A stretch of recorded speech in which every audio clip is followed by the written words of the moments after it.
muito bem-vindos ao 3S Talks, podcast do grupo 3S Corp. E neste podcast nós falamos sobre empreendedorismo, sobre carreira, sobre negócios, sobre comércio exterior. E no dia de hoje o nosso convidado vai tratar sobre o tema Reinventando o RH, tecnologia e processos para a gestão de pessoas. Eu falo com Magnum Barcarol.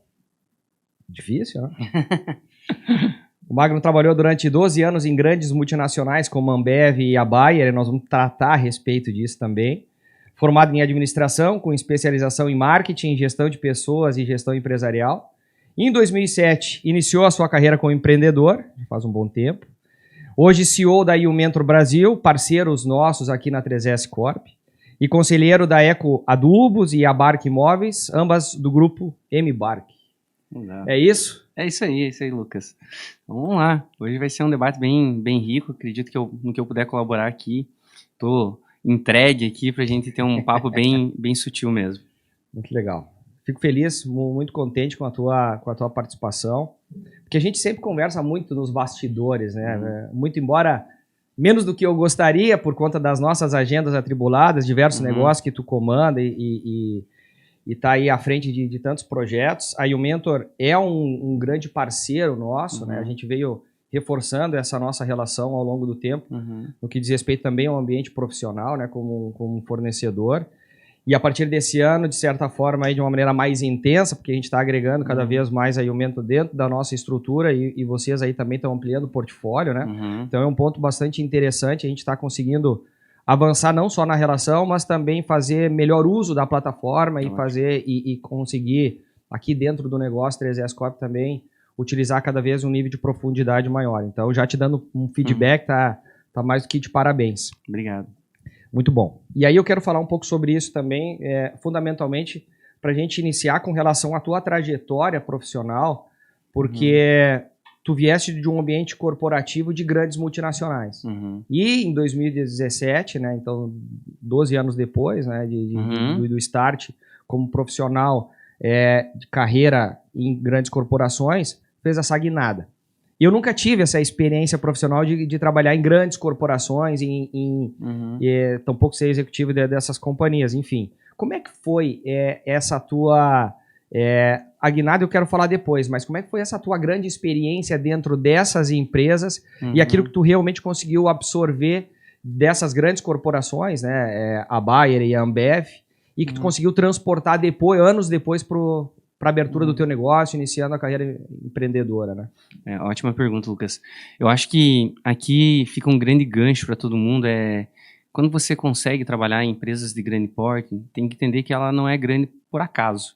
Porque ela tem muita gestão, tem muita coisa lá dentro, muita consultoria, muitos processos. Então, eu até brinco que foi a maneira que eu estudei muito recebendo para estudar. Então, dos meus 17 anos, quando comecei já como estagiário, 17 para 18, eu comecei na Ambev, então, que é uma empresa que era referência a nível global, né? Eles cresceram muito, então tudo que tinha de referência para a parte desde logística, para a parte de gente de gestão, referência em área comercial, estava dentro da Ambev. Então as principais consultorias do Brasil, principalmente, a Ambev tinha. Então eu trabalhava muito, só que eu aproveitei para poder estudar, porque como estava todas as referências ali, então eu aprendi muito. Então eu brinco que realmente eu ganhava para poder estudar. E eu acho que o pessoal que está começando a carreira profissional, se conseguir trabalhar em empresa, não precisa nem ser grande porte, mas empresas que tenham essa visão para a gestão, que são empresas que olhem para isso, cara, é a melhor oportunidade de aprendizagem que tem, porque você vai estar recebendo para poder trabalhar e automaticamente estudando para isso. Então é fantástico. Mas tu pensava em seguir carreira nesse ambiente corporativo quando tu startou, tu começou na Ambev e depois foi para a Bayer? Isso, exatamente. Tá. E aí, nesse período, tu saiu de uma grande companhia, foi para uma outra grande companhia. A tua ideia com o desenvolvimento disso era seguir na carreira corporativa, de fato, e continuar trabalhando nessas grandes empresas, ou tu já tinha o objetivo, né? Eu vou buscar alguma coisa aqui, e aí depois, sei lá, 2, 3 anos depois deu o estalo, e aí, eu vou empreender, eu quero projetar alguma coisa que seja com a minha identidade, mas eu ainda vou fazer um estágio, né, um processo de aprendizagem nessas companhias para depois pensar em empreender. Como é que foi esse processo ao longo do tempo? Ou não? Ótimo. Ou não, eu quero seguir carreira corporativa e depois, por qualquer motivo, tu guinou, fez essa transição aí. Ótima pergunta, Lucas. Normalmente, quando você começa ali, você fica muito envolvido com o processo, principalmente se trabalha numa empresa como a Ambev, uma cultura que é reconhecida mundialmente, onde que você fica extremamente focado no negócio. Então, quando eu estava ali, eu pensava só seguir minha carreira no mundo corporativo. Entendi. Só que com o passar do tempo, muitas coisas mudam. Você muda opiniões, você muda comportamento, você muda hábitos, e comigo não foi diferente. Em um determinado ponto da minha carreira, eu também dei um start, eu entendi que tinha que mudar. Mas só para resumir, para quem está nos ouvindo, vou tentar bem rapidamente falar um pouquinho só sobre minha carreira para entender como foi que isso aconteceu. Então eu comecei como estagiário lá, eu era analista na área de gestão, então eu ajudava mais dentro dos processos. Rapidamente eu consegui a função de gestor de gestão. Então, já tinha esse conceito de gente de gestão, então naquela época, não era DP, RH nada, ou qualquer coisa gente de gestão, exatamente isso. Tá. Porque dentro da área de gente de gestão, a gente pega gestão de pessoas, departamento pessoal e segurança no trabalho. Perfeito. Então, eu já assumi essas 3 áreas. Então, foi bacana. Eu tinha 21 anos, estava finalizando minha primeira faculdade. Então, foi bem bacana esse processo, porque, imagina, tudo que tinha de referência em avaliação de desempenho, pesquisa de clima, a gente trabalhava muito em cima da pirâmide de Maslow para fazer identificação, qual era o ponto que estavam os colaboradores. Então, foi muito rico. E a gente recebia todos os playbooks da Ambev, né, para que todo mundo seguisse todos os processos. A gente tinha o PEX, que era o Programa de Excelência, para que todo mundo seguisse o mesmo padrão. Então, isso foi muito rico. Então, virei gestor de gestão. Dentro do livro Sonho Grande, pode perguntar. Foi muito rico, porque tu conseguiu absorver daquilo que já estava basicamente tudo pronto, porque já tinham todas as metodologias, processos e tal.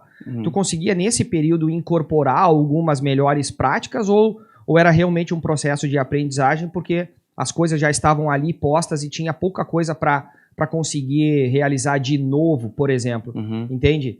Entendi. Quando tu tá, eu não tive essa experiência que tu tivesse, eu sempre trabalhei em pequenas empresas e também foi um pouco do meu objetivo, porque aí eu conseguia circular em todas as áreas, eu conseguia, né, e também foi um processo de aprendizagem, logicamente, porque afinal tu consegue, né, transicionar entre os diversos departamentos da companhia e fazia de absolutamente tudo, né? Diferente. Mas eu conseguia, naquele período, colocar um pouco da minha parca experiência, né, dentro do negócio, e aí a gente foi, né, incorporando. E tinha voz. Dentro dessas companhias, além de ter voz, tu conseguia, enfim, trazer novos insights ou não? Já estava tudo ali posto e tal? Na minha percepção, tá? Hoje a gente trabalha com diversas empresas, hoje de pequeno, médio e grande porte, então a gente vê de tudo. O que eu diria para qualquer empresário é, cara, tente não inibir criatividade. Então você nunca pode criar uma cultura na empresa de punição sobre erro. Principalmente sobre erro, porque é onde você vai estar inibindo na raiz, na criatividade.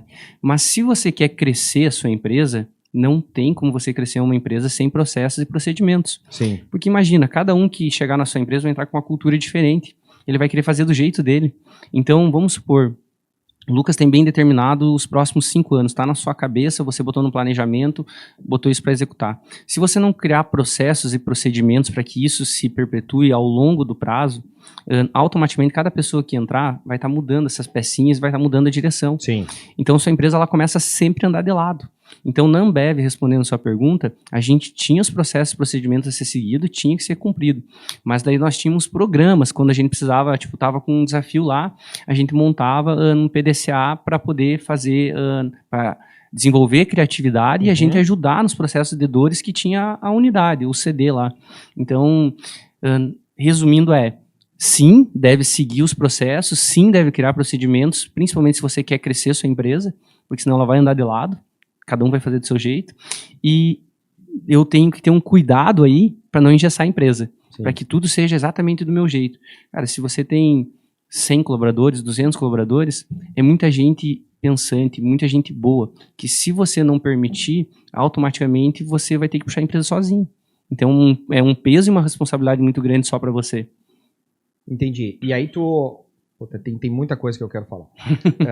Já tô ansioso.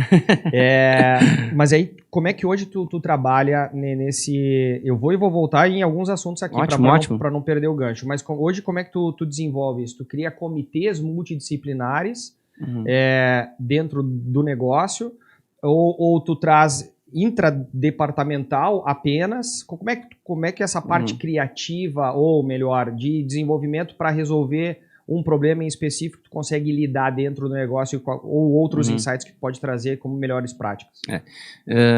Eu vou tentar simplificar o negócio. O Rafael, que provavelmente ele vai ouvir esse podcast, Rafael Delever, ele nos ensinou muito sobre a simplicidade das coisas, fazer o simples bem feito.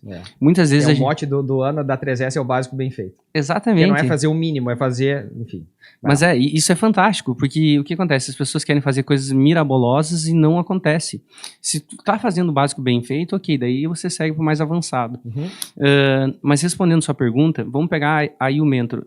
A YouMentor é uma empresa que ela não tem modelagem de negócio, ela foi criada do zero, então vários procedimentos ela está sendo construída, várias brechas.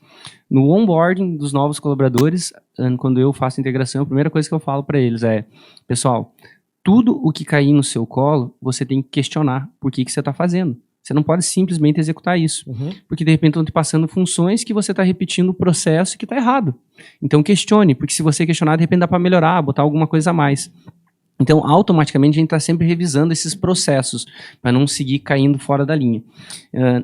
Outra coisa importante é não ficar apontando o dedo para o erro. Então, quando acontece alguma coisa, isso até pega dentro do pilar comunicação. Depois a gente pode entrar um pouquinho mais. Quando acontece alguma falha de procedimento interno, vamos supor que... Vou tentar trazer aqui para o modelo do negócio de vocês. Faltou alguma documentação, algo do gênero que era, tipo assim, inevitável. E teve um prejuízo dentro disso. A nossa regra dentro da empresa é, cara, aponte o dedo para o problema e não para a pessoa. A pessoa sabe que ela é responsável disso. Só que eu preciso apontar o dedo para o problema para entender como eu não repito ele. Qual a parte do nosso processo não está claro para todo mundo, para mim poder criar um procedimento dentro daquilo ali. Então, se a parte documental que falhou nesse momento e eu apontei o dedo pro problema e tentei melhorar ele, automaticamente vou criar um processo para que isso não se repita.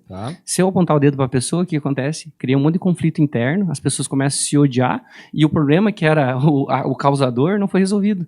Não foi criado um processo dentro daquilo. E isso inibe muita, a gente fala que é treta interna, muita briga interna. Então, isso acaba realmente reduzindo muito problema. E daí você vai criando os processinhos. Hoje a gente está criando playbook para tudo dentro da empresa. Então, para recrutamento, para área comercial, para área de CS, porque o playbook ele dá um direcionamento. E aí eu posso ir questionando e melhorando ele pouco a pouco. Então, todo mundo que entrar novo vai ter que olhar aquele playbook. Automaticamente ele vai questionar, ver se dá para fazer diferente. Isso aqui está desatualizado. E como a gente já estimula na entrada dele, automaticamente vai dizer assim, opa, da empresa que eu vim, essa parte aqui a gente fazia diferente. E ele vai trocar ideia com o gestor dele. Tomara que ele troque, né? Pode ser que alguém não troque, mas a grande maior parte vai trocar. Então você está estimulando para que isso melhore. E tu dá ouvidos para esse tipo de situação, logicamente, para estimular e trazer melhores práticas de outras experiências desses profissionais para serem incorporados no teu negócio e aí melhora... Enfim, dia a dia, rotinas, processos, metodologias novas. Eu vou trazer um tema aqui que eu acho que vai servir muito para quem é empreendedor, para que não caia nessa vala, tá? Eu entendi que a gente precisa ter mentalidade de aluno pro resto da vida. O problema do empreendedor é que, com o passar do tempo, ele começou a ter vários acertos, e a empresa dele ficou grande. Então, ele entende que ele realmente é muito bom naquilo que ele faz. Então, o que acontece com o passar do tempo? Ele para de ter mentalidade de aprendiz e sempre de professor. Ele já entra tentando julgar os pontos que ele tem que considerar ali. E ele não dá ouvido como aluno. Então, realmente, ele acaba perdendo a oportunidade de aprendizagem. Então, isso é muito natural, né? Porque não tem como também um empresário que está acertando, começar a desenvolver essa mentalidade. Porque, poxa, quanto tempo você está acertando? É isso aí. Sabe que eu fiz um MBA em gestão comercial na FGV e o coordenador do curso foi extremamente criticado por N motivos lá e tal. Mas ele falou uma coisa que para mim foi muito certeira. Ele disse, cara, eu estou falando aqui com grandes expoentes e tal, profissionais, para pagar esse negócio aqui tem que estar um nível de carreira maior e tal. Maravilha. Isso já faz algum tempo. adianta eu vir aqui falar técnicas de vendas ou qualquer coisa do gênero. Isso aí vocês aprendem em qualquer lugar, em qualquer vídeo e tal. Vocês têm que estar falando sobre a internet das coisas, machine learning, e trouxe isso aqui tudo. E quero dizer uma coisa mais importante para vocês. Para quem aqui tá na linha de frente de grandes negócios e tal. O principal elemento que vocês têm que aprender é aprender a desaprender diariamente. Aquilo me tocou de uma maneira tão forte, é uma coisa tão trivial, né? É a questão de ser aluno versus professor e tal, e que a gente consiga ter isso cada vez mais na gente, né? Que nós temos que dar respostas muitas vezes, a gente tem que estar... É mais ou menos aquele dedo de Midas lá, o Buda, agora eu sei todas as respostas, né? Através do diretor geral, enfim.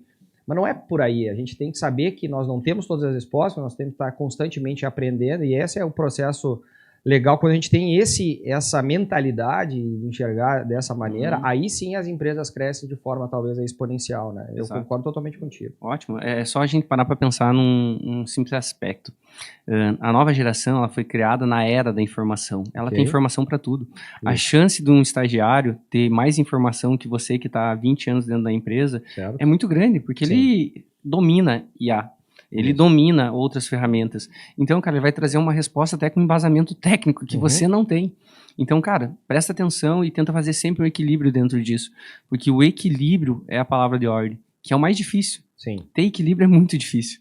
Então, ponderar, conseguir analisar é difícil pra caramba. Bom, aí tu me deu insumos porque eu tenho 2 aspectos aqui que tu comentou, e aí eu vou trazer o aspecto das novas gerações, tá? Já que tu trouxe isso, eu vou comentar um pouco sobre novas gerações. Tu falou um pouco sobre punição sobre o erro. E a gente tem que evitar punir sobre o erro. E aí, como as novas gerações estão lidando a respeito disso sem que elas entendam, bom, ele está me crucificando ou alguma coisa do gênero, porque talvez não tenham o mesmo nível de resiliência que talvez a nossa geração tenha. É apenas um conceito e eu queria que tu tratasse um pouco a respeito disso, o que tu pensa sobre. E além disso, o estímulo ao questionamento versus, porque isso tu estimula muito, né, tu comentaste, versus, nesse momento, não questiona absolutamente cada uma das atividades ou não questiona o propósito de cada uma das ações que tá na linha de frente por fazer, né? É um em detrimento do outro. Questionar como algo importante, vis-a-vis, agora senta a bunda na cadeira, executa a atividade, depois a gente vai tratar a respeito de N outros temas, mas nesse momento é importante que seja feito isso que eu tô te dizendo para fazer, sem questionamentos maiores. Porque senão vira achar propósito em tudo, vira questionar cada uma das atividades de um profissional que tem 6 meses de empresa versus um cara que tem 30 anos de experiência. Entende? Dá muito certo. Isso aí, muito bem. Então esse equilíbrio, essa simbiose entre novas gerações e gerações mais antigas, enfim, né? E também a questão, a punição ao erro, como é que é esse processo de resiliência dessas novas gerações que está enxergando e aquilo que a gente pode entender ou aprender com eles também. Ótimo. Vou tentar separar isso em 2 partes. Tá. A primeira parte é que a gente precisa entender que a nova geração que está chegando agora, ele não apanhou. É só parar para pensar, quantas vezes você apanhou do seu pai e da sua mãe? Sim. Quantas vezes você bateu no seu filho? Quando eu faço isso em palestra, é bizarro a quantidade de pessoas que não erguem a mão, porque não tocou no filho. Sim. Então a nova geração não apanhou. A gente estava acostumado a apanhar. Então quando vem algum diretor dar bronca ou vem realmente cobrar, a gente já sabe lidar com isso com tranquilidade. Essa nova geração, ele nunca viveu isso. Então para ele realmente é uma ofensiva muito grande. Essa nova geração, ele teve acesso a tudo muito rápido. O tempo que a gente levou para ter acesso a algumas coisas, eles já têm há muito tempo. Então, dentro da própria empresa, eles seguirem planos de carreira com menor espaço de tempo. Então, um exemplo, como que a gente resolveu lá? Eu posso falar isso porque, um exemplo, na YouMentor, o nosso índice de rotatividade do ano foi 2,56. Eu acho baixo até. Baixíssimo. Eu acho que tem que ser um pouquinho mais para poder ter essa oxigenação, sabe? O Jack Welch tinha um elemento lá do 70, 20, 10, né? Do desenvolvimento. E isso aí, os 20% principais, eles são promovidos, os 70 ficam naquele ambiente de neutralidade, ou sobe ou desce, e os 10% da companhia tem que oxigenar. Exatamente. Esse é os 10% que é o saudável. Né? Isso. Então, Hoje a gente consegue fazer esse processo justamente porque a gente começou a entender as micros recompensas como essa geração. Hoje o nosso maior público é a geração Z dentro da YouMentor. Então eu preciso lidar com ele. Então vamos supor, eu tenho lá a carreira, vou pegar um exemplo nos setores que mais dão rotatividade, que é desenvolvedor, que é time de insight sales, que são os pré-vendas, tá? Vamos trazer essas palavras mais fáceis. O time de pré-venda, o time de vendas, são os times que mais têm rotatividade normalmente no mercado hoje. A gente tem pré-vendedor lá com 3 anos na empresa fazendo esse processo. Quando tu pega para empresas que já trabalham há muito tempo em insight sales, os caras dizem, cara, como é que você conseguiu segurar por 3 anos? Verdade. É muito difícil isso. Mas são as micros recompensas. Um exemplo, SDR Júnior, Pleno, Sênior, Especialista. Você vai construindo, porque ele precisa dessas micros recompensas. A cada 6 meses, no mínimo, ele tem que ter uma promoção. Então, Magno, mas o salário não vai bater. Você tem que minimizar, de repente, o valor durante essa linha do tempo, mas ele tem que ser reconhecido, ele tem que sentir que está crescendo. E depois a gente pode tratar os principais pilares que mais ajudam na retenção de colaborador. Vai lá. A gente pode entrar nesse detalhe. Então, resumindo a tua pergunta, essa geração ela tem muito acesso à informação e ela é uma geração que não está acostumada a apanhar. Então você vai ter que aprender a lidar com ela. Não é porque a gente apanhou um monte que vai funcionar com eles. Perfeito. E o empreendedor que não entender isso, ele vai sofrer muito, vai sofrer para ter gente, vai sofrer para conseguir ter retenção e todo mundo sabe, né? Se eu tiver uma rotatividade muito alta dentro da minha empresa, a minha empresa ela passa a andar de lado. Sim. É inevitável, porque quando a pessoa começa, a gente chama o processo de rampamento, que é janela de maturidade. Quando a pessoa está de 6 a 1 ano, é quando ela começa a pegar o ápice de entender como a empresa está funcionando, ela começa a se aculturar dentro da empresa. Só que nesse momento, normalmente, é quando ela está saindo de novo. Então, eu preciso que essa pessoa fique maior espaço de tempo dentro da empresa, performando. Mas já existe pesquisas, eu não lembro a fonte, tá? Mas eu posso até trazer depois, se precisar, para colocar no link do nosso negócio aqui. Que pessoas há mais de 2 anos e meio executando a mesma função, a tendência é que a produtividade ela caia até 40 e poucos por cento, 43%, alguma coisa assim. Porque acima disso, ela não teve nada que desafie ela. Então, queira ou não queira, ela caiu na zona de conforto. É só nós pensarmos assim, todo mundo que está ouvindo, pensem exatamente dessa forma. Não existe uma linha tênue sobre estabilidade. Se você está se desenvolvendo e evoluindo, você está crescendo. Se você parou de se desenvolver e você está seguindo, repetindo a mesma função, alguém está estudando, alguém está evoluindo. Então, a linha reta não existe. Ela só existe para baixo ou para cima. Então, acima de 2 anos e meio na mesma função, a tendência é que a pessoa decaia. Pois é interessante, porque no livro Outliers, salvo engano, ele fala das 10 mil horas de prática para se tornar um especialista. Né? Então, aí fica justamente talvez esse contraponto. 2 anos e meio, se permitir que o profissional fique até 2 anos e meio na mesma função, ultrapasse isso, ele vai perder performance ou ele vai buscar uma outra oportunidade em algum outro local, porque em tese já está estagnado na carreira, né? Versus aquela máxima tida por esse autor de que para se chegar em um nível altíssimo de performance e se tornar de fato um especialista, tu precisa de no mínimo 10 mil horas de experiência prática comprovada naquela função, naquela atividade. E aí, como criar esse ambiente, né? Talvez ir criando essas micropromoções internas, algumas mudanças um pouco mais superficiais de mudança de dignidade de carreira, para que não se perca a performance ali e que talvez aquele avanço de carreira também não leve a um platô de insuficiência de entrega. Porque, deixa eu contextualizar o que eu penso. Né? Quando a gente vai avançando, o nível de limite de avanço é o nível da sua incompetência, em tese. Pelo menos é aquilo que em teoria passa na minha cabeça. Então, vamos lá. O cara vai avançando de cargo e tal, ele só não avança mais porque ele chegou num patamar de insuficiência que ele não se desenvolve mais, ou ele não tem mais interesse porque ele tem que pagar um preço alto para ir para o próximo nível. Ou seja, ele chegou no nível da sua incompetência. Eu não vou ter o cara, eventualmente, mais bem preparado para a função, porque ele chegou no ápice e chegou no nível da sua incompetência, em tese. Então, isso versus essa alta, enfim, essa mudança a cada 2 anos e meio necessária, versus essas 10 mil horas que eu me faço a pergunta como chegar, né, nessa questão de ser o melhor e mais especialista naquela função.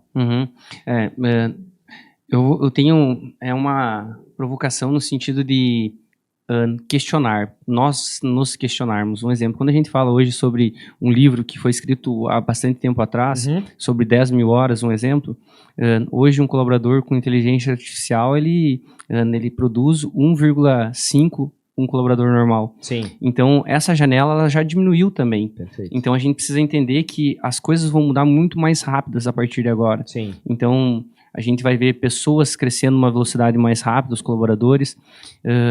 Nós, e eu falo nós porque eu me enquadro super nisso, eu sou da geração milênio, embora não pareça, eu já não sou tão novinho, mas eu também não consigo entender como algumas pessoas ficam tão pouco tempo dentro de algumas empresas, embora eu estude e analise com esse olhar, mas ainda no meu sentimento eu não consigo entender.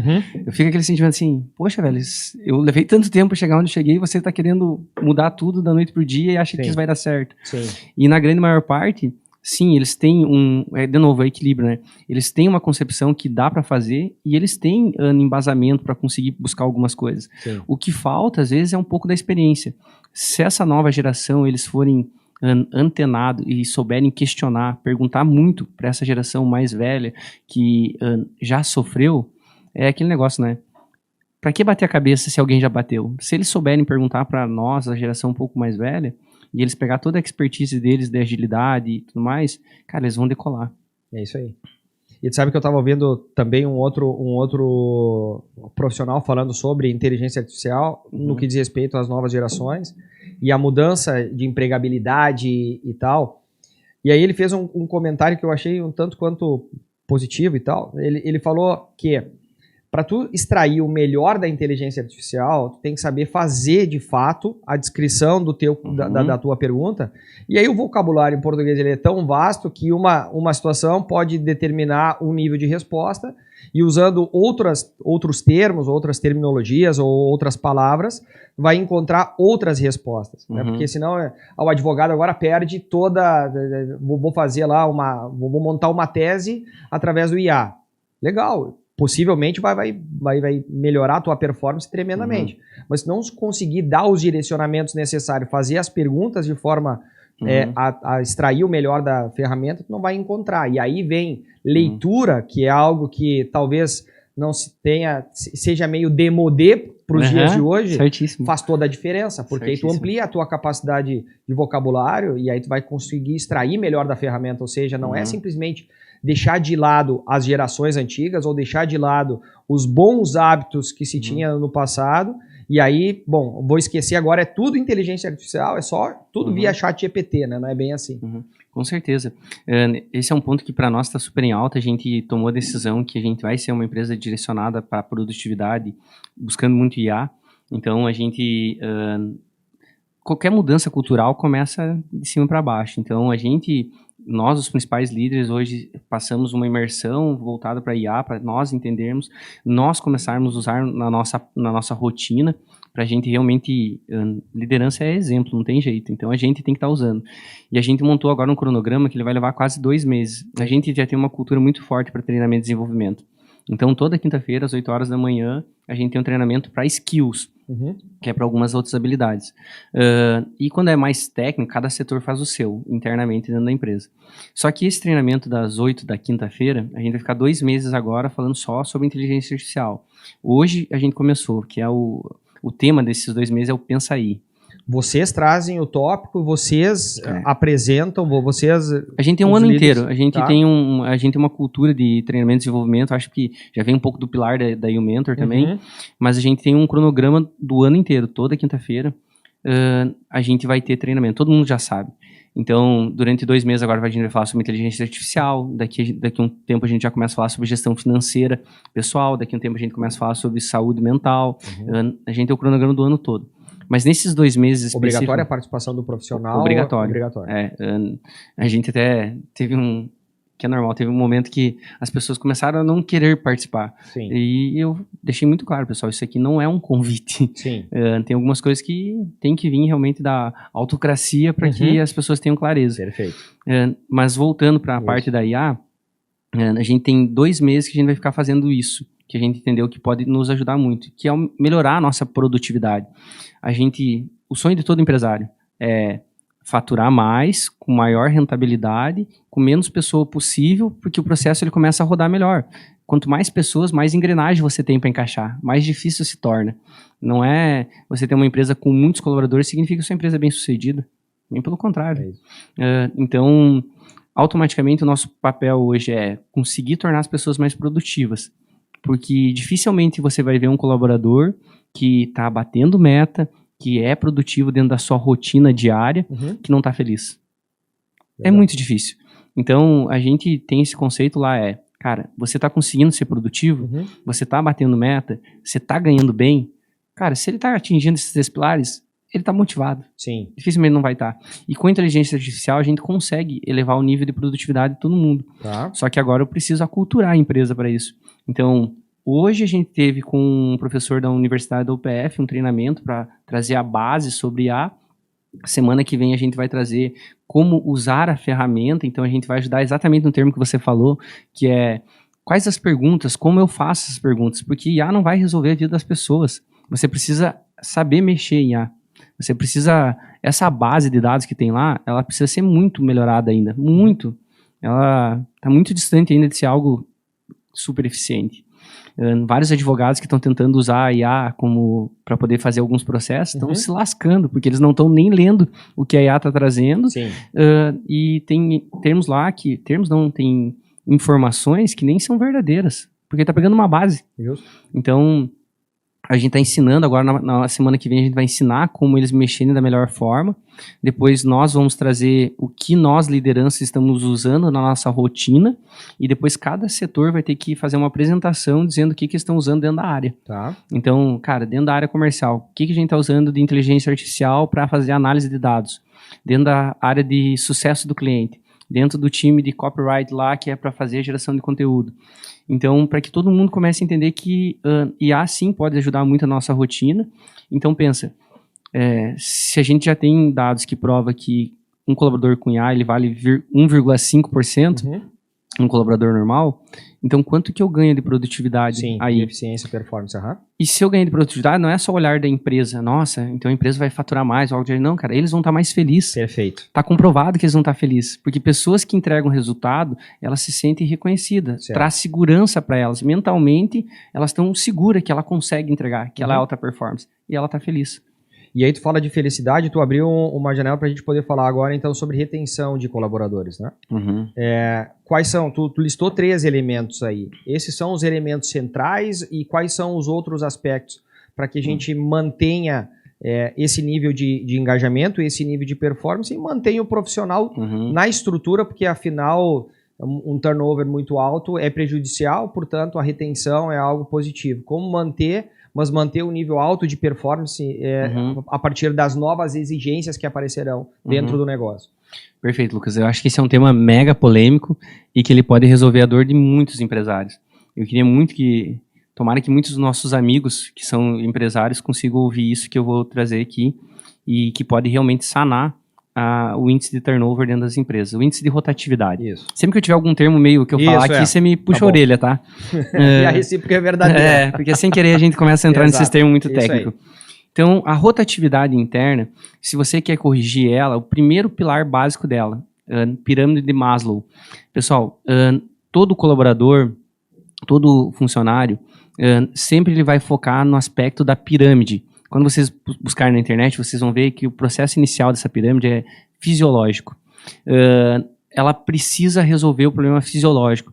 Então, um colaborador que está aqui dentro, se ele está ganhando abaixo da média salarial do mercado, ele não está conseguindo resolver o problema dele de moradia, alimentação, vestimenta. Necessidades básicas. As necessidades básicas dele, se ele não está resolvendo isso, automaticamente ele não está com o corpo aqui dentro da empresa. Sim. Ele está tentando pensar como é que ele vai fazer para pagar o boleto, como é que ele vai fazer para, às vezes, comprar a comida dele dessa semana. Então, eu sempre entendo que por mais que a gente tenha uma empresa muito voltada para pessoas, o salário ele é fundamental. Não tem. Empresário, pesquise na sua cidade qual é a média salarial das suas funções, se você está pagando coerente aquilo que está o mercado pagando. Nós tentamos sempre para que esse valor seja um pouco acima, para que a gente já entendeu que esse pilar é fundamental. Perfeito. Remuneração. Remuneração. Então, resolva a remuneração primeiramente. Tá. Segundo pilar, para mim, que faz mais diferença, e a gente tem isso dentro da YouMentor, que as empresas muitas vezes elas não olham para isso. São dois pilares, na realidade. O primeiro pilar é PDI, Plano de Desenvolvimento Individual. Uhum. Todo colaborador ele precisa saber quais são os próximos passos dele dentro da empresa. Se ele não tem clareza quais são os próximos passos durante 1 ano, 2 anos dentro da empresa, qualquer proposta que vier de fora do mercado vai ser sedutora para ele. Então ele vai sair da sua empresa por causa de 300, 400 reais. Então, ter claro o PDI vai ajudar muito ele permanecer por mais tempo. Porque se vier alguma proposta ou algo do gênero, ele vai dizer assim, não, peraí, eu sei qual que é o meu caminho, eu sei onde eu vou chegar. Um exemplo, hoje eu estou ganhando lá, dá um exemplo, R$3.500, mas eu sei se eu entregar meu PDI nos próximos 2 anos, eu vou estar ganhando 6 mil e pouco. E ele não vai sair porque ofereceram R$500 a mais para ele. Tá. Então, ter clareza sobre o PDI é muito importante. Ok. Outro pilar que ajuda muito na reduzir índice de turnover, plano de reversão. O que é plano de reversão? Eu não sei. O plano de reversão, eu aprendi isso na pele. Quando eu estava na Ambev, eu entrei em plano de reversão. E eu falo isso com muito orgulho porque me ajudou a ser quem eu sou. Eu assumi uma cadeira muito pesada. Eu tinha 23 anos e pouco, eu fui gerente comercial lá. Imagina, eu liderava um time de 35 pessoas, 4 pessoas que eram lideradas diretamente a mim, que eram 3 supervisores comerciais, um supervisor de marketing, e abaixo deles tinha os times deles. Eu era gerente comercial, eu não lembro exatamente o faturamento naquela época, nem vou trazer o dado, mas era bem alto. Tinha um dos supervisores segmentado, que ele tinha 44 anos de idade, tinha bastante tempo de companhia e queria a vaga de gerente comercial. Sim, entendi. Então tinha uma disputa interna aí, boa. Nossa, e eu era extremamente imaturo ainda.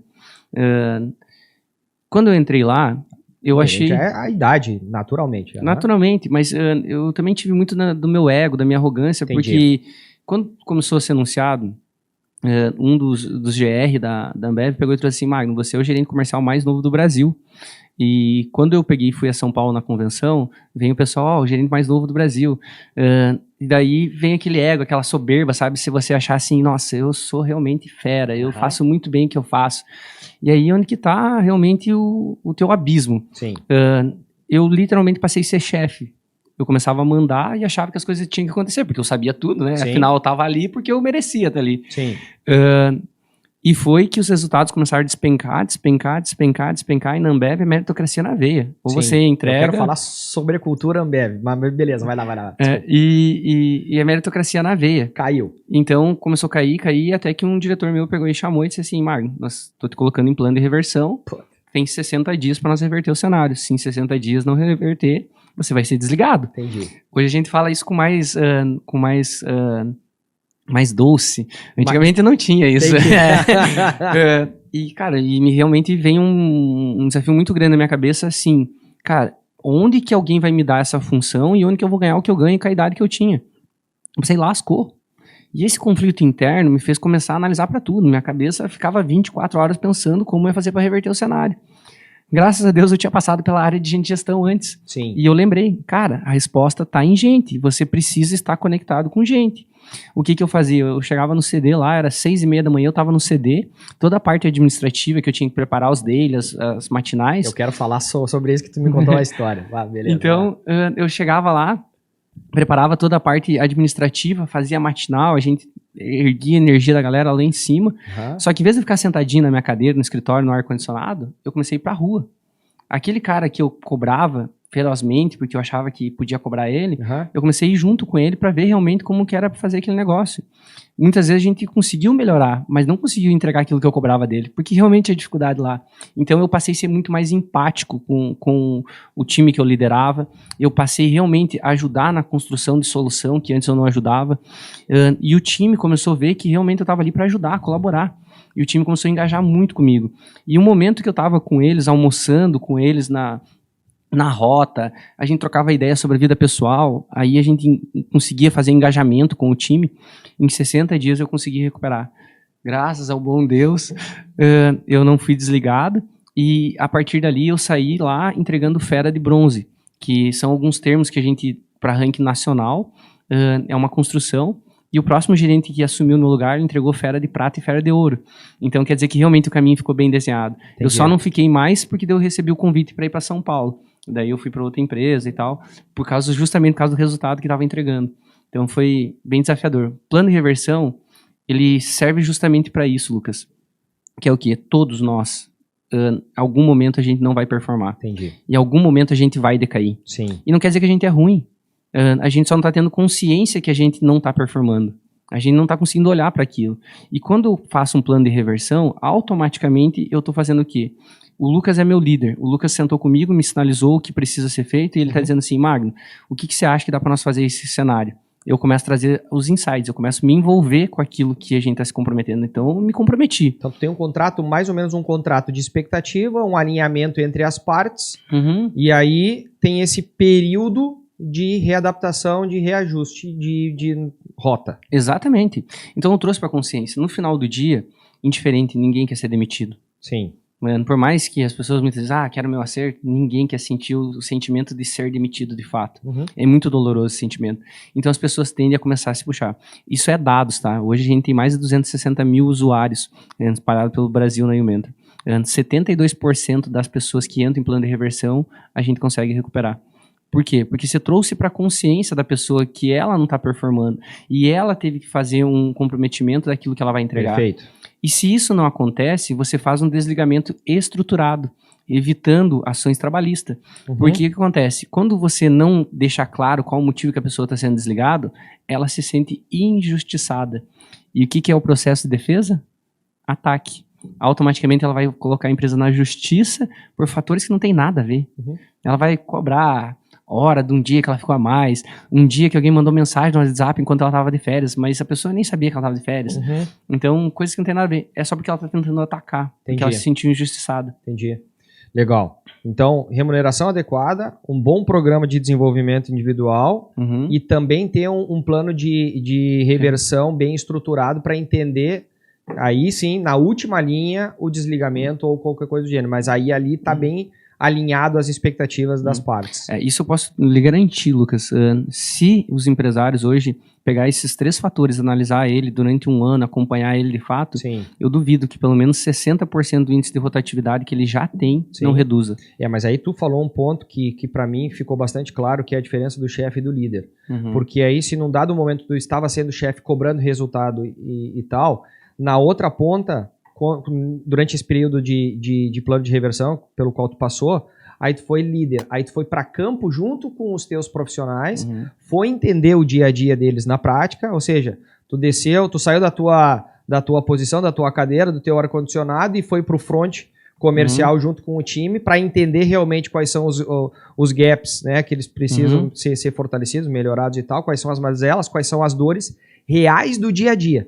Muito embora tu já tenha passado e percorrido, se fosse na posição de gerente comercial, certamente tu passou por essas estruturas, já conhecia, mas depois de um período talvez ficou sendo muito chefe e aí deixou de ser o líder e se tornou o líder, por isso que aí esse plano de reversão deu certo. Então, para mim, tem muito disso, né? Tu comentou um pouco antes sobre ser o modelo, ser o exemplo, ser o metamodelo também, né?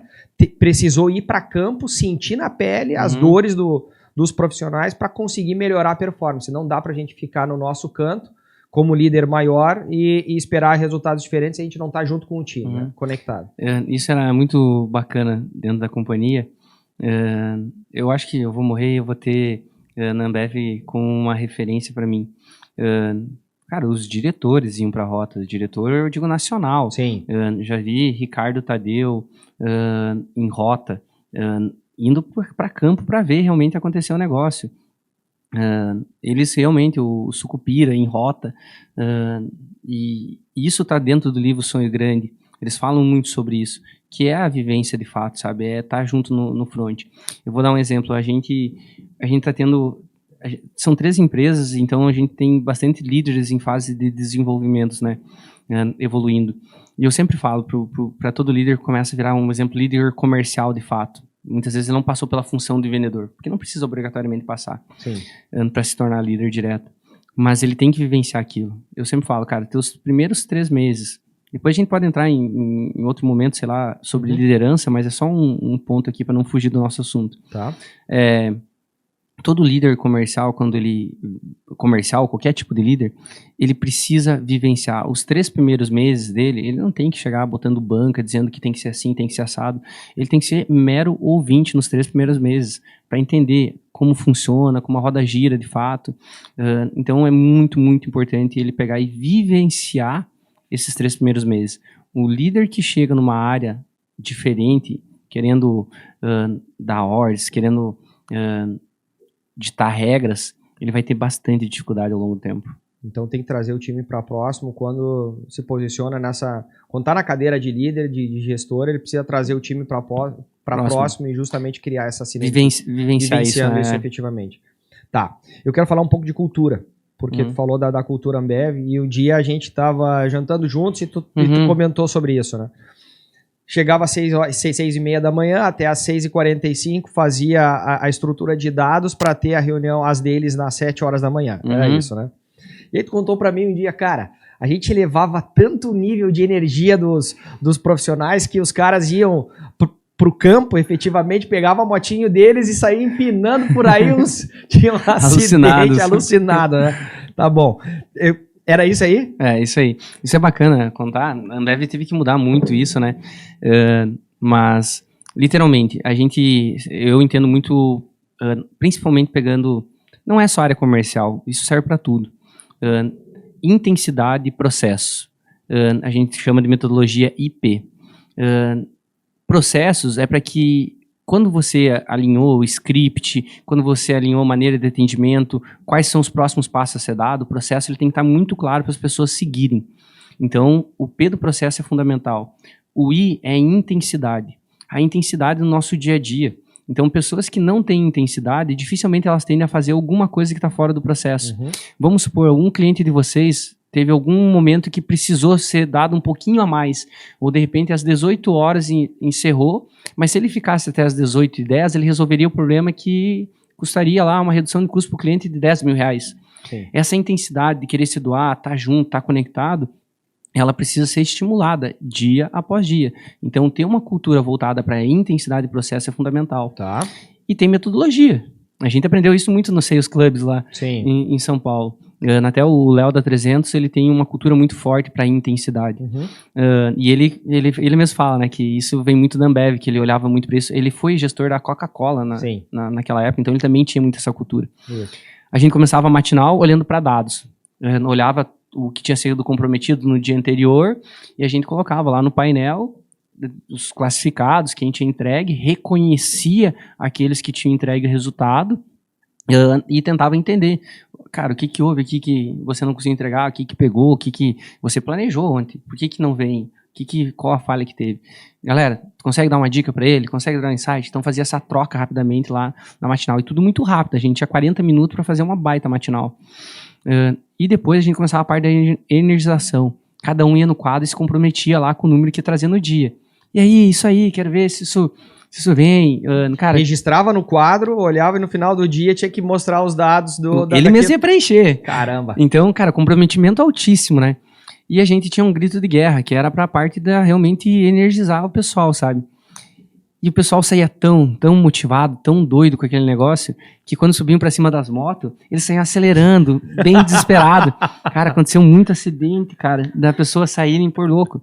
Eles começaram a botar limitador de velocidade nas motos, tudo isso, porque o povo queria... Um exemplo, imagina, tinha cidades que tinha 80 km até ele chegar na próxima cidade. Sim. Então ele queria milhões para aquela cidade para resolver rápido aquele negócio. Sim. Daí teve que ser criado várias regras para poder tentar minimizar esse impacto. Entendi. Mas é bem bacana. Hoje, as empresas, principalmente de tecnologia, que trabalham muito com Insight Sales, eles têm bastante dificuldade na intensidade. Um exemplo, a gente hoje tem um modelo híbrido. Foco muito naquilo que a gente falou no início, métodos, processos, fluxos, etc.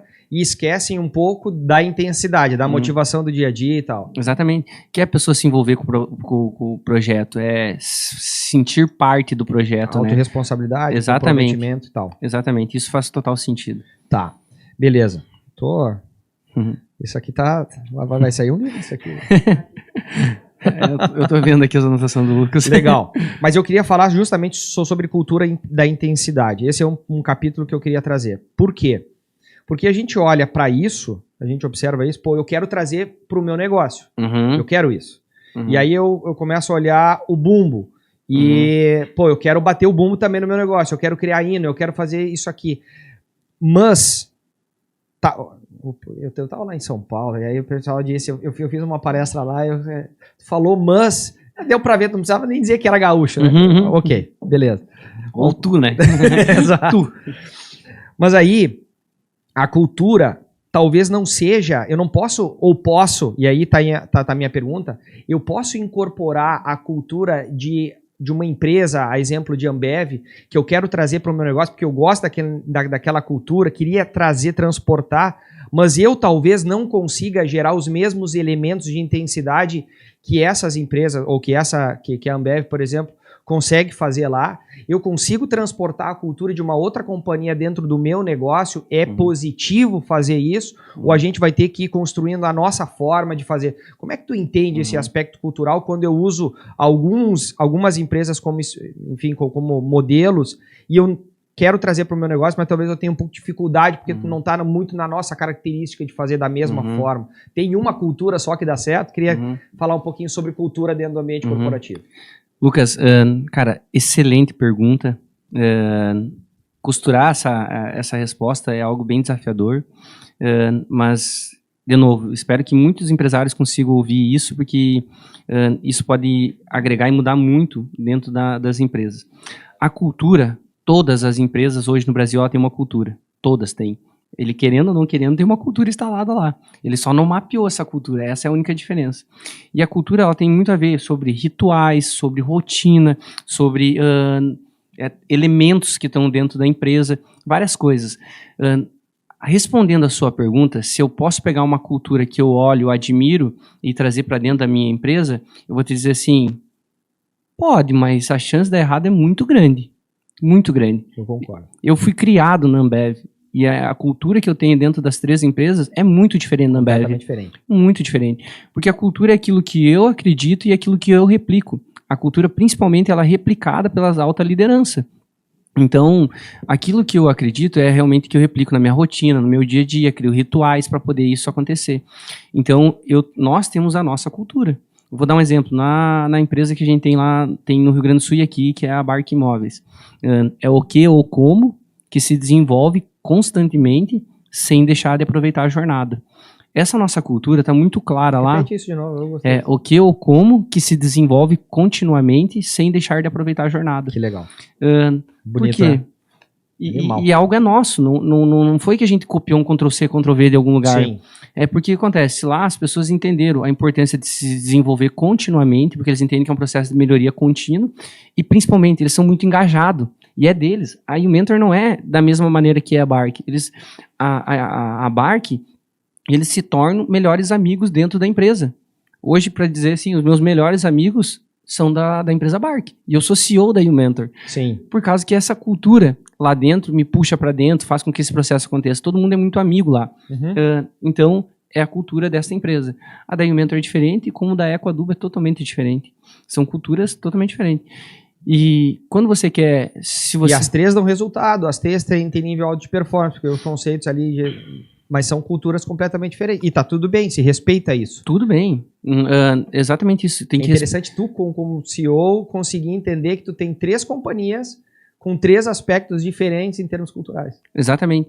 E é bizarro ver isso, porque a EcoAduba é uma empresa que está há mais tempo no mercado. Quando eu entro lá, você vê comportamentos totalmente diferentes do que eu estou acostumado. E eu me adequo, porque é a cultura daquela empresa. Sim. Eu vou lá, me adequo, respeito os processos e dá certo também. A única coisa é que eu nunca vou deixar infringir valores, princípios e coisas que... então, isso é indiscutível.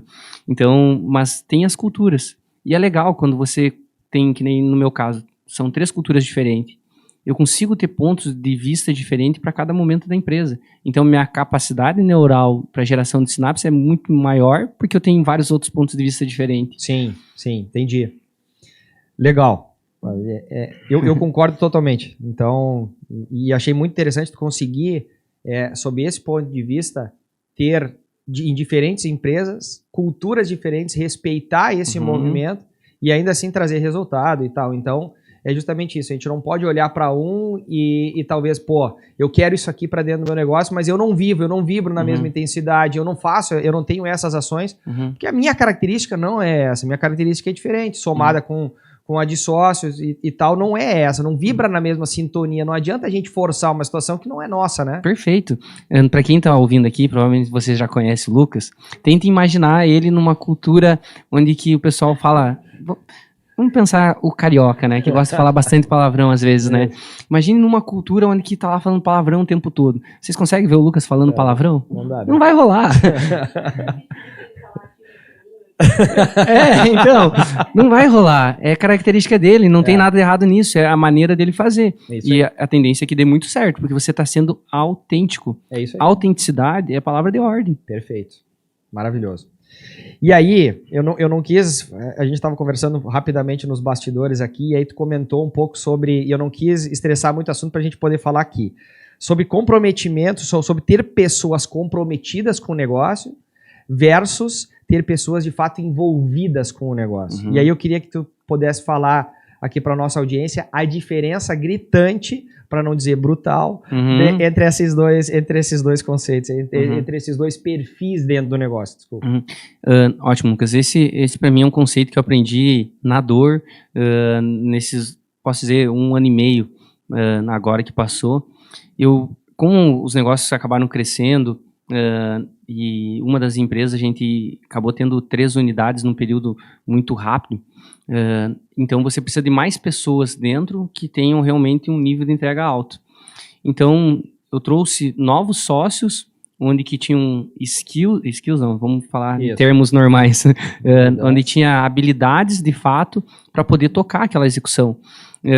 E, cara, habilidades admiráveis, pessoas que eram consultores de empresas, palestrante, algo do gênero. Então, um exemplo, extremamente comprometido com a empresa. Ele entrou como sócio, ele queria fazer o negócio acontecer. Uma pessoa super do bem, uma pessoa extremamente correta, admirável, extremamente comprometida. Mas ela não conseguia estar de corpo e alma dentro do negócio. Uma, por causa da distância geográfica, muitas vezes ficava indo e voltando para casa, que queria estar com a família, um pouco aqui na empresa, ficava fora, via e voltava, automaticamente já tinha esse desafio. Então, envolvimento, é estar junto, não tem jeito. E tinha um outro pilar que tinha trabalhos adicionais, que era consultoria, alguma palestra, algo do gênero. Então, comprometimento e envolvimento, ele muda total o jogo. Se você quer realmente algo que dê certo, de fato, esses 2 elementos precisam estar juntos. Porque o envolvido, ele vai sentir a dor. Foi o que a gente acabou de falar do que aconteceu comigo quando eu entrei em plano de reversão. Eu fui pra rua, comecei a fazer parte do negócio, comecei a sentir a dor, comecei a ter empatia com o meu time. Enquanto eu não tenho empatia, o que acontece? Meu raciocínio, minha área racional, vai dizer o quê? Cara, é assim, assado, você tem que fazer. E você fala até, às vezes, de forma brutal com o seu colaborador. Então, automaticamente, ele vai repelir aquilo. Porque você não está entendendo a dor dele. Então, a chance desse líder conseguir engajar com o time é baixíssima. Então, estar envolvido, estar comprometido, muda totalmente o jogo. Tá? E aí, envolvimento, comprometimento, eu quero falar um pouco sobre modelo de trabalho. Tá? Aquilo que tu pensa entre o trabalho home office, o trabalho híbrido e o trabalho 100% presencial. Tá? Tem algumas culturas que diz, eu consigo ativar responsabilidade e os meus profissionais no formato home office performam super bem, então abolir a questão de escritório e continuo entregando um nível alto de eficiência. Outros dizem, eu até libero o trabalho híbrido dentro do meu negócio. De segunda a sexta ele é presencial, sábado e domingo ele pode ficar em casa. Então, assim, 100% presencial, porque acredito naquela cultura que ela só vibra na mesma intensidade, usando isso aí. que a gente acabou de falar, no formato presencial. Outras empresas, assim como nós, tem um pouco de trabalho dentro do escritório e um pouco de trabalho fora, né? Esse formato híbrido. É muito difícil a gente pontuar, porque são negócios diferentes, uns de tecnologia que talvez sirvam melhor, outros no trabalho de consultoria, outros que exijam outras. Mas eu queria que no âmbito do geral mesmo, do genérico, aquilo que tu pensa dentro da tua vivência do ambiente corporativo, vibrando na intensidade, com alto nível de comprometimento e tal, versus aquilo que tu hoje, liderando, sendo a figura central dessas empresas, como é que tu consegue extrair o melhor de performance dos profissionais dentro do teu entendimento e de diferentes empresas que com as quais tu se relaciona? Ótima pergunta. Cara, aqui a gente está trazendo insights realmente muito rico para liderança, para empresários, e eu acho que vai agregar muito nessa sua pergunta. A gente sempre testou tudo. A gente testa. A gente não sai executando porque a gente viu uma reportagem ou viu um vídeo no YouTube. A gente vai lá e testa. Primeira parte de tudo. Quando veio a pandemia, todos nós tivemos que se adequar ao 100% home office. Não teve jeito. Eu não consegui só adequar a Equadubos, porque a Equadubos tem uma estação de tratamento. O pessoal tinha que ir presencial, não tinha que fazer. Mas as demais a gente conseguiu fazer 100% home office. Quando começou a voltar, a gente trouxe para o modelo 100% presencial. Voltou já 100% presencial. A gente voltou presencial, porque eu sou da cultura do presencial, então para mim isso era muito importante. Tá. E depois a gente foi entendendo também, a nova geração, que eles também precisam dessa liberdade, às vezes, do benefício de poder acordar numa quarta-feira, não precisar acordar às 6, e sim acordar às 7, tomar um cafezinho rápido e já estar preparado para a reunião. Perfeito. Ter esse tempo de não ter tanta conversa paralela, de poder fazer algumas coisas. Então isso amplia a qualidade de vida dele. Então a gente chegou no momento que, um exemplo, para o Mentor, o nosso melhor modelo é híbrido. Então a gente hoje, a área comercial, trabalha 3 dias por semana presencial e 2 home office. Porque eu consegui ter o equilíbrio entre isso. Para a Bark, um exemplo, que é o segmento imobiliário, só vocês saberem que eu estou falando, ela precisa ser 100% presencial, porque é muito contato com o cliente. Então precisa estar nessa rotina, precisa estar nesse formato. A Equadubo também 100% presencial. Mas o que eu queria chamar a atenção, que eu acho que é o principal de tudo aqui, é a clareza sobre equipes brilhantes. Porque no final do dia o que você quer é produtividade com esse sistema. É isso que a gente quer, todo empresário quer isso. Quando eu falo de equipe brilhante, você não consegue ter uma equipe engajada. Eu uso elenco de luxo. Legal. Legal. Você não consegue ter uma equipe engajada sem que você passe por um ciclo. O que é esse ciclo? Deixa eu explicar aqui para tentar ficar bem lógico para todo mundo. Eu só tenho uma equipe engajada quando eu tenho confiança do meu time. Ah, Magno, beleza, aí tá meio que óbvio, né? Ter confiança. Óbvio que o cara não vai engajar contigo se você não tem confiança. Beleza, mas como é que você desenvolve confiança? Através do aspecto de vulnerabilidade. E como é que eu consigo ter isso? Se eu consigo estar no dia a dia com ele. Não tem... Para mim, o modelo 100% home office, ele não funciona. Eu não consigo ter uma equipe engajada se eu abro só reuniões com esse cara via Meet para falar sobre processos. Eu não consigo entrar no íntimo dessa pessoa. Um exemplo, eu entro no íntimo dela quando a gente passou no corredor, estava tomando um café, e eu falei que, cara, minha mãe tá lá no hospital, tá com problema tal, acabei me tornando vulnerável, eu trouxe uma dor. Ou senão... Todos nós temos dificuldades pessoais.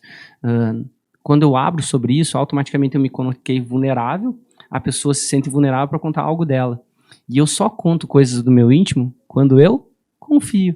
Se eu confio, eu engajo. Então esse processo de vir para vulnerabilidade, para construir confiança, para construir engajamento, ele é fundamental. E tem um podcast do CEO da Google. Perguntaram para ele como é que ele fez para entregar resultado consistente durante tantos anos. E ele falou, cara, todos os times que eu liderei, eles viraram meus amigos pessoais. Por quê? Engajamento. Então, ele se tornava padrinho dos filhos dos caras. As pessoas, os 7 ou os 10 que estavam lideradas diretamente por ele, ele sabia exatamente todas as dores que o cara estava passando. Porque não tem...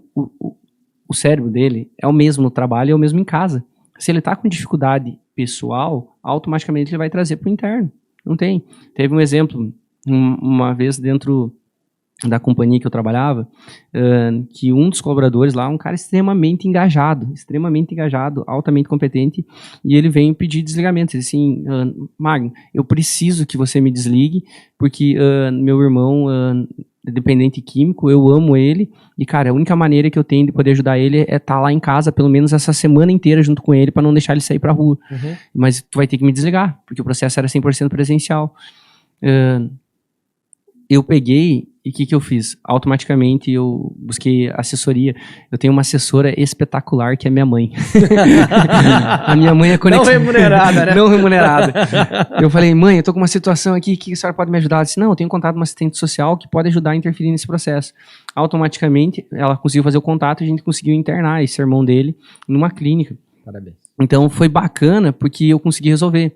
Imagina, se esse cara tá lá no Macapá, eu sou um líder muito acima dele, ele já tem esse processo de distanciamento meu.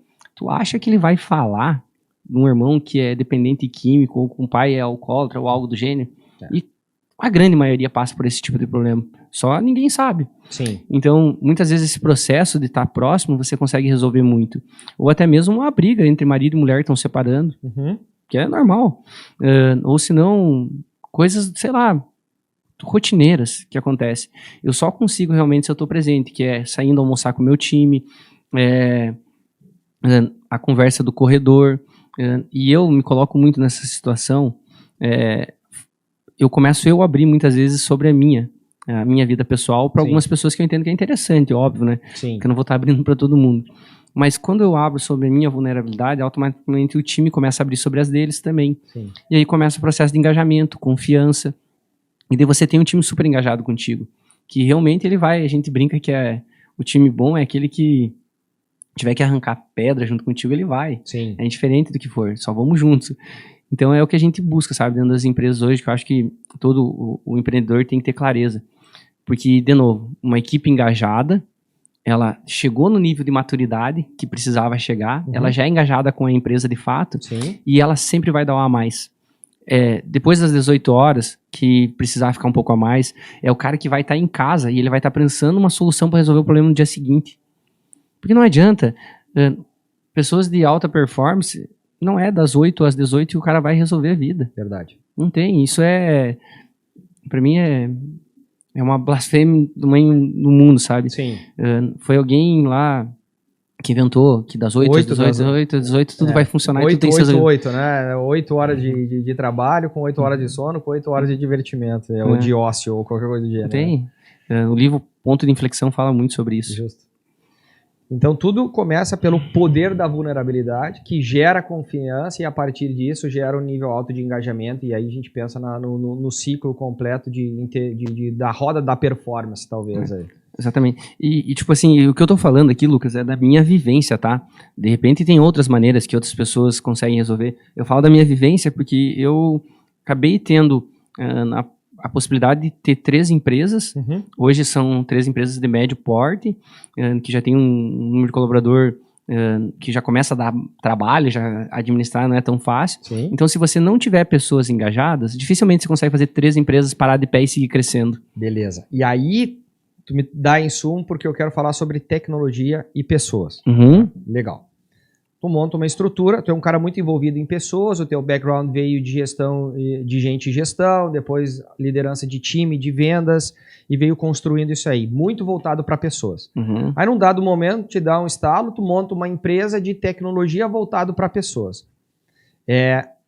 Num primeiro estágio, o que eu penso? Tecnologia afasta, não aproxima. Em qual sentido? Vamos lá. Uma estrutura de banco, onde as pessoas vão até o banco cria um home broker, cria uma plataforma lá, a pessoa não precisa mais se encontrar com pessoas, ela só se relaciona com aplicativos. Aí vem uma inteligência artificial, que aí não se fala com mais ninguém efetivamente, porque se tu tem o WhatsApp, tu conversa com esqueci agora do Bradesco lá, quem é que responde, qual é a figura central, mas no aplicativo da Magalu enfim, a Lu. A Lu. Então, assim, tecnologia, em tese, afasta e não aproxima. Tu tem o formato falando em tese, porque eu quero que tu possa trazer esse teu elemento de pessoas, porque tu é um cara muito voltado a pessoas. E consegue extrair o máximo delas. Mas aí, tu tens, nesse sentido, tu constrói uma plataforma, e essa plataforma vem a potencializar e construir dentro da gestão de pessoas, de gestão de equipes, fazer o melhor uso dos profissionais, uso no sentido de construir as melhores rotinas e estruturar as melhores condições para que aumente a performance das pessoas. Como é que foi que tu pensou nessa estruturação e por que tu construiu isso na prática? Só antes de nós entrar nessa sua pergunta, uma coisa que o meu ponto de vista, tá? Eu quero quebrar isso, a tecnologia ela não afasta as pessoas, mas ele é um dos 7 pecados capitais, que é o que? Traz para a zona de conforto. Então, tudo aquilo que me faz pensar menos ou que me traz realmente uma zona de conforto, automaticamente eu tendo a ficar quentinho ali. Então, faz com que eu me afaste. Vou dar um exemplo. Não sei vocês aqui, mas lá nos nossos negócios, eu tenho uma dificuldade gigantesca das pessoas ligar para falar com pessoas. Sim. Eles morrem de medo de falar com gente.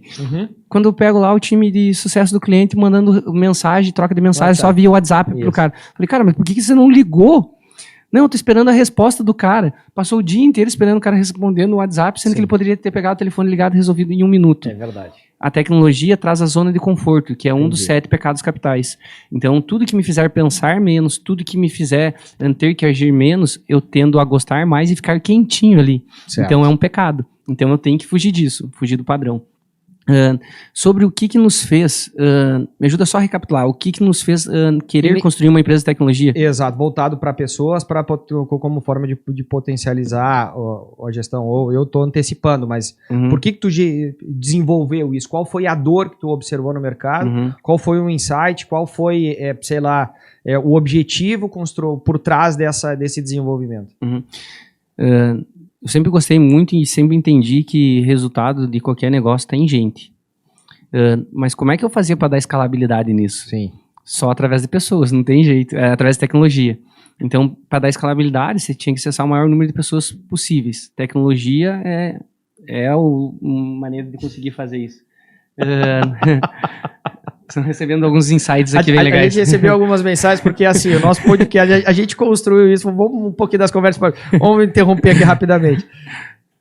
Sempre vem avisos aqui, assim, ó, 45 minutos, chegou em 55 minutos, e a gente tem o nosso compromisso de entrega em 1 hora. Aí agora veio uma plaquinha aqui da Larissa e do Alex dizendo, ó, o conteúdo tá muito bom, pode tocando. Não foi bem isso que vocês escreveram, né? O conteúdo tá muito bom, pode ir. Então, maravilha, vamos lá. Vamos seguir. Isso, desculpa. Não, legal. Então, isso é muito bacana, que a tecnologia para pessoas, eu consigo ter escalabilidade. Um exemplo, se tu perguntar para qualquer colaborador da Umentra, eles têm muito claro qual que é o nosso propósito. Toda vez que a nossa tecnologia entra dentro de uma empresa, automaticamente, um exemplo, vamos pegar o colaborador o Joãozinho aqui da 3S Corp. Automaticamente, quando esse colaborador teve acesso a uma avaliação de desempenho, que ele conseguiu identificar os pontos de melhoria, eu trouxe treinamento e desenvolvimento para ele melhorar esse ponto.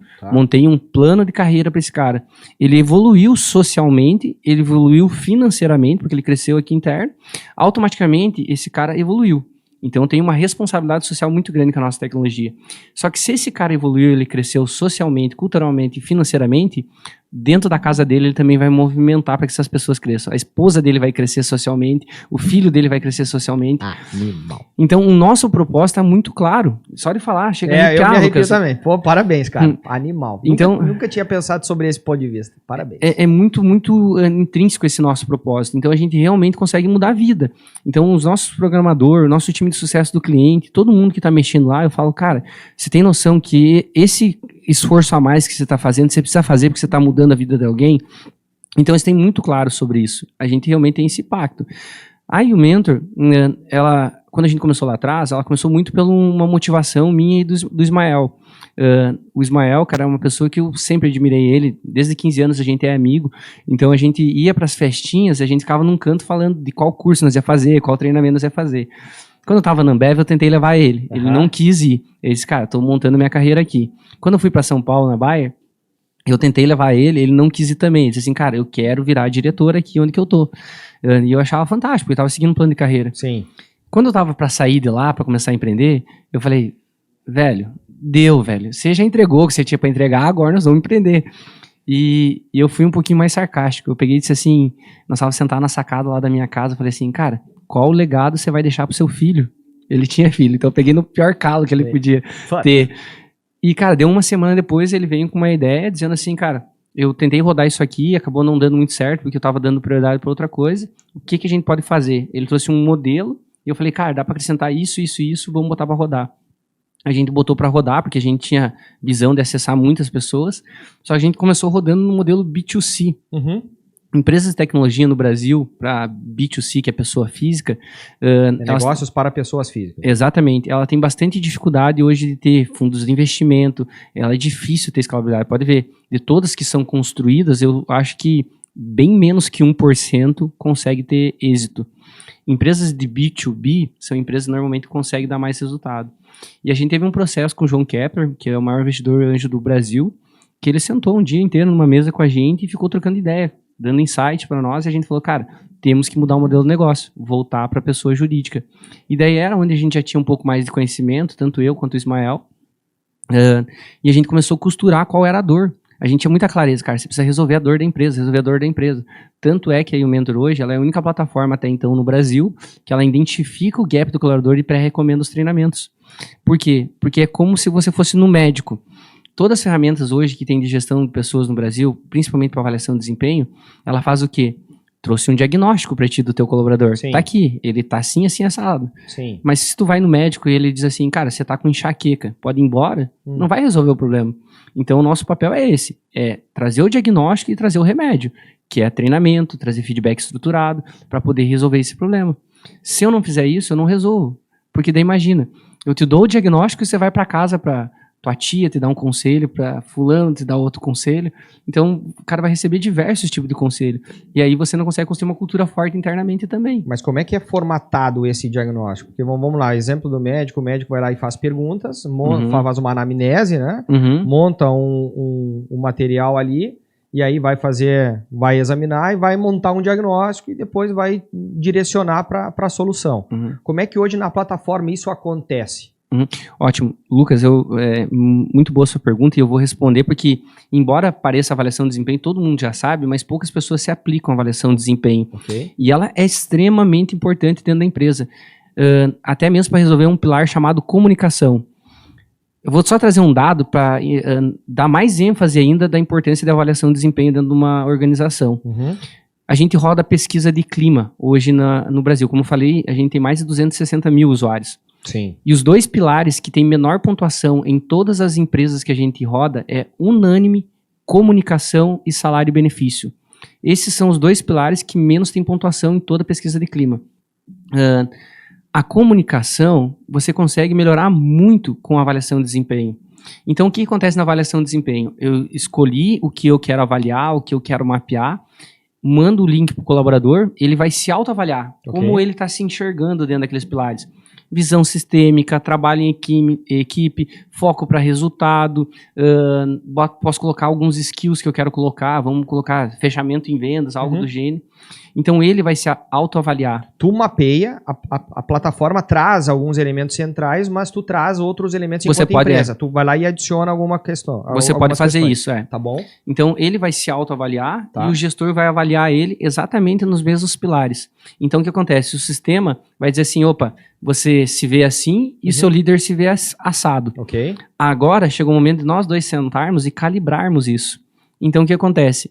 Eu lá em visão sistêmica. Visão sistêmica é se essa pessoa tem clareza sobre as metas da empresa, se ela tem clareza sobre o papel dela interno.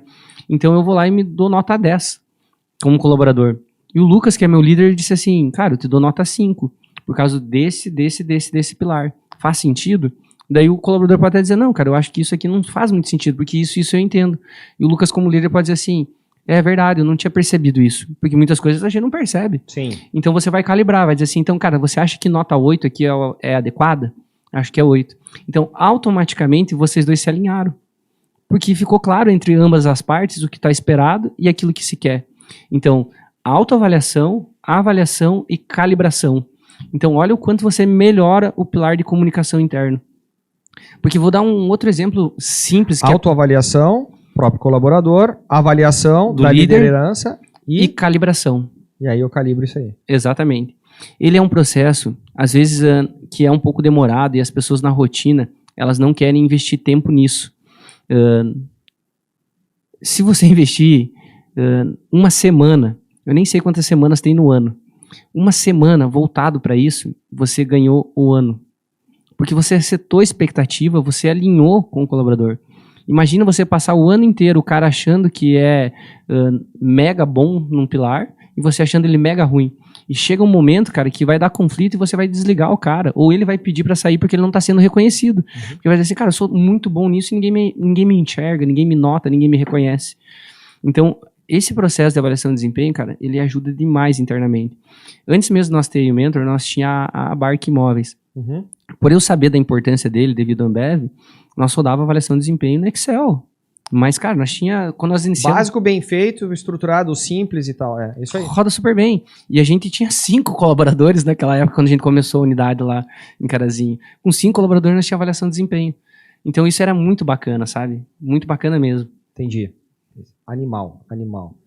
E o que tu tá pensando em termos de perspectiva para o negócio e o que tu tá enxergando em termos de outras questões que tu tende a incorporar voltado para a pessoa, seja na plataforma e outras coisas, talvez, enfim, dando alguns spoilers daqui, tu tem pensado em termos de novas tecnologias ou de novas ferramentas ou de novos formatos dentro do negócio da YouMentor voltado para pessoas efetivamente, para onde tu acha que estão caminhando essas questões?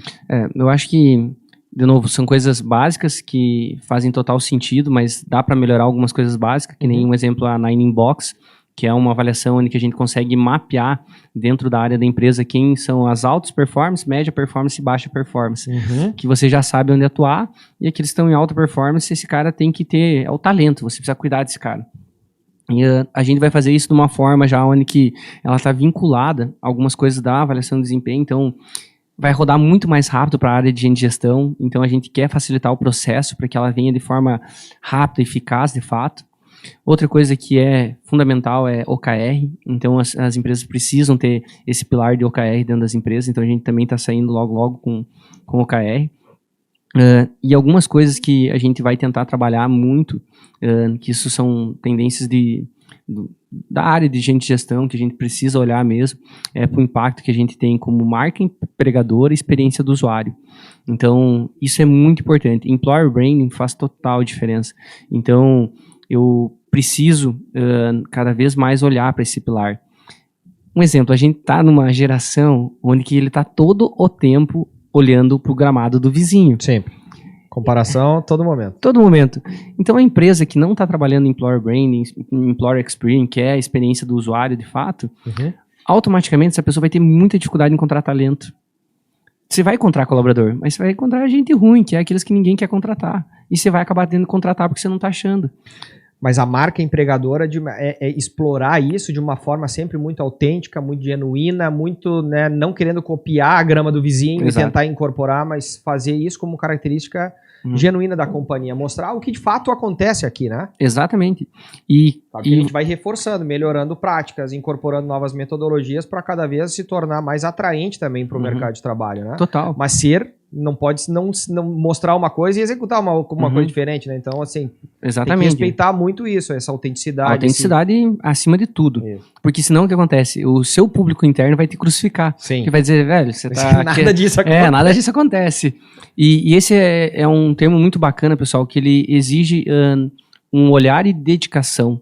Porque Employer Brand, você construir uma marca empregadora forte, não custa muito dinheiro. Esse que é, tipo assim, que é bizarro. É o cuidado no dia a dia, é aquele colaborador que recebe um chocolatinho com um bilhetinho, né, aquele rotina de feedback constante, botar uma rotina de one-on-one, que é para realmente você olhar alguns pontos, trocar ideia. Isso fortalece, ele vira um advogado da marca. Eu vou dar um exemplo. Algumas coisas que aconteceu com a gente, tá? A gente passou por um processo de entrevista uma vez e a pessoa estava na última etapa e ela ia ser contratada. E daí eu falei assim, tá, e se hoje a gente fizesse uma proposta para você, a sua resposta seria sim? E daí ela olhou, ela disse assim, seria.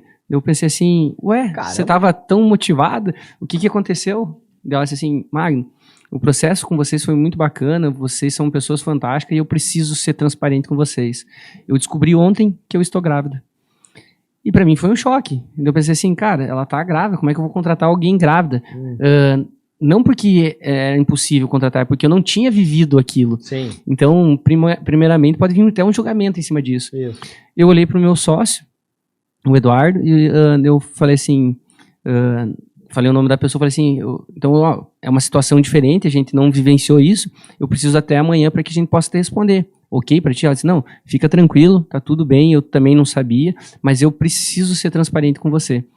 E dentro dos nossos valores, transparência é o pilar mais forte. Quando ela saiu, cara, a gente não falou água, mas a gente sabia que tinha que contratar ela. Sim. No dia seguinte, a gente chamou ela para entrevista e a gente falou para ela, não vou citar o nome dela, mas a gente disse assim, fulana, você sabe que é um cenário totalmente diferente, a gente corre um risco muito grande de você começar a trabalhar amanhã e amanhã você se afastar por alguma complicação, algo do gênero. Então é algo que realmente que é bem desafiador. Dificilmente alguma empresa contrata alguém que está grávida. Ela disse assim, Magno, fica tranquilo, eu entendo esse processo, tudo ok. Eu falei, mas como a nossa mãe sempre diz que a gente não é todo mundo, você está contratada. Cara, ela começou a chorar na hora, ela ficou muito feliz. A gente preparou todo um kit para ela, de onboard, a gente mandou fazer um tênisinho pro filho dela com a logo da empresa. Cara, ela foi a maior advogada da nossa marca por muitos anos. Sim. E a gente tentou facilitar todo o processo dela, sabe? Então, são atitudes autênticas que realmente tornam essa marca muito forte, sabe? Então, são processos do dia a dia, na rotina, quando você se preocupa real com o colaborador. Esses impactos realmente ajudam. E são coisas que muitas vezes não custam dinheiro. Tá. Eu sei que eu preciso me encaminhar aqui para o encerramento, mas como é que tu faz, ou como é que tu sugere, porque eu estou conversando com o CEO da empresa, formatou isso do absoluto zero, tu tem esses elementos, e aí tu tá falando com uma profissional que tá começando e, pô, é fantástico, lindo, e muito inspirador, parabéns. Como é que tu transforma dentro da estrutura de trabalho isso tudo que tu estruturou lá no passado, esses conceitos, esses valores, esses princípios fortes, o gostar de fazer, porque dá pra ver, tu emana isso, tu ama o que faz e ama tratar com pessoas e desenvolver e tal, para que o teu próximo nível de liderança, os gestores, eles tratem os profissionais que estão vindo, os novos, né, abaixo do organograma, eu não gosto muito disso, mas enfim, os que estão chegando também, da mesma maneira que tu sempre tratou e que tu gosta de fazer. Né? Eu sei que tu lidera pelo exemplo e tal, mas talvez como construir essa metodologia, ou essa forma de fazer a exemplo que tu, Magnum, faz. Ótimo, boa pergunta. Pilar central, cultura. Não tem como ser diferente, é a cultura que você construiu. E a cultura, ela precisa ser alimentada frequentemente. Um exemplo, a gente tem as U-Day na U-Mentor. Toda U-Day a gente faz dinâmica para reforçar a cultura. A gente lembra, volta e meia na rotina do nada, o Ismael, que é o nosso principal embaixador da cultura, ele vai lá e traz esse tema para dentro da nossa rotina. A gente fica todo momento alimentando a cultura, para que as pessoas tenham direcionamento. Porque um exemplo, uma empresa que nem nós, a gente quase que dobra de ano após ano. Dobrou o tamanho, vai ter muita gente nova chegando. E essas pessoas novas, muitas coisas não viveram. Se eles não passarem por algum ritual, alguma maneira de alimentação de cultura, automaticamente ele não vai saber como agir. Então você precisa realimentar. Isso passa também por contar a história lá do passado, quando não tinha ninguém, quando ainda era mato, isso aqui. Exatamente tal, isso. Exatamente. Hoje, todos o onboarding sou eu que faço contando a história. Minha agenda tem que estar disponível para fazer o onboard dos novos colaboradores. E eu conto a história de novo, e conto empolgado, sabe? Mas é porque eles saibam que tudo que tem, um exemplo, vou dar um exemplo, entra aqui na 3S. Cara, quando você olha para essa empresa aqui, você olha, cara, que coisa maravilhosa. São tudo rico aqui. A primeira coisa que vão pensar é isso. Só que o que acontece? Se esse cara não estiver conectado com a história, o que vai acontecer? Ele vai despejar dinheiro, ele, quando tiver que fazer alguma coisa, vai dizer assim, a empresa tem dinheiro, deixa que vá pro ralo. Ele tem que saber a tua história, tem que saber como isso foi construído, ele tem que ter atitudes nobres, tua lá na ponta, que eles viram, e realmente eles estão conectados com isso. Então, é muito importante, porque senão eles não sabem, né, que era tudo mato aqui antigamente. É isso aí. Cara, pô, genial. Eu nem toquei ainda na pauta que eu estruturei para tratar contigo, porque a gente foi tratando a respeito de todos, e é assim que a gente faz sempre, né? Quando a gente bate um papo, fico muito feliz porque eu trago tantos insumos importantes e tantos aprendizados de coração, cara. Foi um papo muito legal, porque certamente isso aqui vai trazer para nossa audiência, para quem está estruturando carreira, para quem está começando no dia a dia profissional, observar qual foi um pouco da tua trajetória, né, em linhas gerais, como é que tu desenvolveu isso, mas fundamentalmente para quem está na linha de frente de gestão e quem está olhando para outros caminhos, como fazer o negócio prosperar e gerar resultado realmente com valores e princípios tão bem estruturados e bem sólidos, e precisa ser assim, mostrando a sua vulnerabilidade para gerar confiança, para gerar engajamento. Cara, tem tanto insumo importante. Irmão, pô.